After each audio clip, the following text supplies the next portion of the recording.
The scandal transformed his reputation overnight. To fans, Laurinaitis had always been the faceless executive, the bland authority figure in a suit, the monotone voice of people power. Now he was a headline. For wrestlers, his firing was met with a mixture of happiness and bitterness. Some celebrated his downfall as a justice for years of cuts and cold calls. Others simply shrugged, noting that the office had always eaten its own when convenient.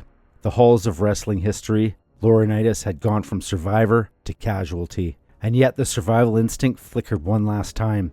Reports circulated that Laurinaitis was cooperating with investigators, positioning himself as a witness rather than a target. For decades he had been accused of being a rat, climbing ladders not through charisma but through compliance. Now, at the very end, those accusations turned literal. To stay afloat, he provided information. To minimize damage, he pointed the finger higher. It was the purest distillation of his career. When the walls closed in, he found a crack to squeeze through.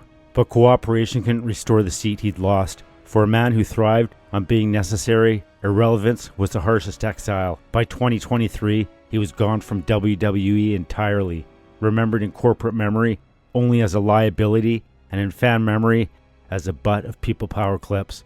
For someone who held careers in his hands, the silence was deafening. The irony is that his legacy remains split down the middle.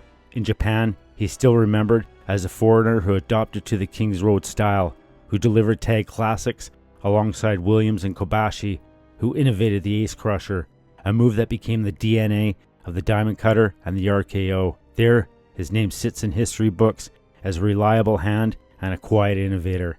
In America, he's shaded by bureaucracy.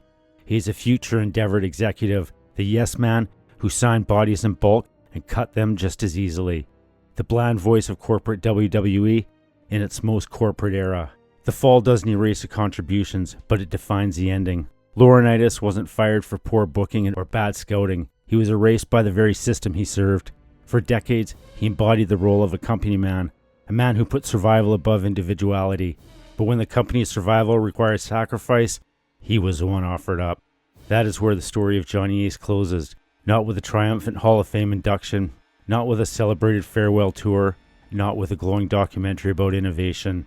It ends with silence, from Animal's brother to Gaijin worker to tag specialist to office executive, from people power to public disgrace.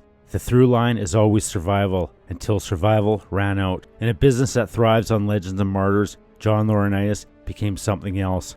A reminder that constants crack, company men get cut, and rats eventually find themselves cornered.